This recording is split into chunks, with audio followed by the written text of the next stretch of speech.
همیشه براتون سوال بود که آقا این ریاضی که ما تو مدرسه میخونیم به چه دردمون میخوره؟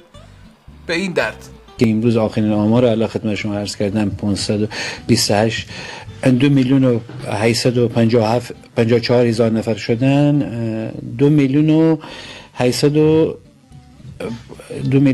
خورده شدن تا به حالا فکر کنم از 9 میلیون بعد 3 میلیون نفرم رسید، 30 میلیون نفرم رسید. یه سری ریاضیشون ضعیفه طبیعیه، یه سری ریاضی رو دوست ندارن اصلا، ایشون دشمن ریاضیات رسما، همه عددا رو یه دور گفت. و بعد خانومه که مجریه، من یه سوال از شما دارم، شما چقدر مگه حرفه‌ای تو کارت؟ یعنی اصلا چیکار باید بکنی یه نفر که شما بخندی؟ یا گوش نمیدی کلا چی داره میگه، یا اگه گوش میدی چجوری نمیخندی؟ و بعد که نمیخندی من نباید جمع کنید، اینجا باید جمع کنی شما مسئله رو، یه سوالی چی ماشین لباسشویی و جمعش کنید، اصلا دیگه بحث ادامه پیدا نکنه.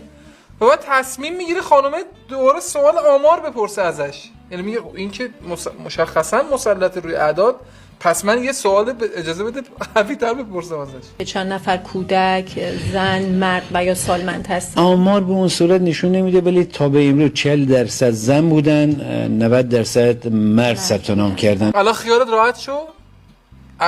الان پرسیدی فهمیدی که 40% خانوم بودن، 90% آقا. جواب سوالتو گرفتی خانوم؟ الان حس بهتری داری؟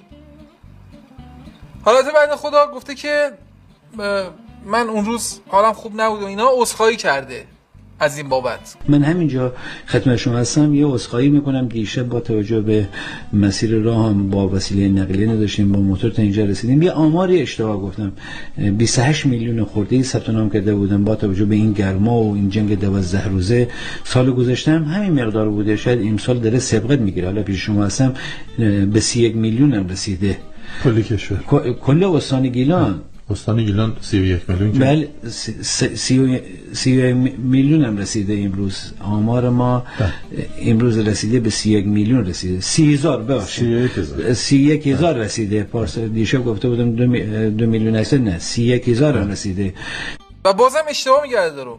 خب یعنی الانم با موتور اومدی فکر کنم. کلا فکر کنم موتور داره، یعنی موتور سواره.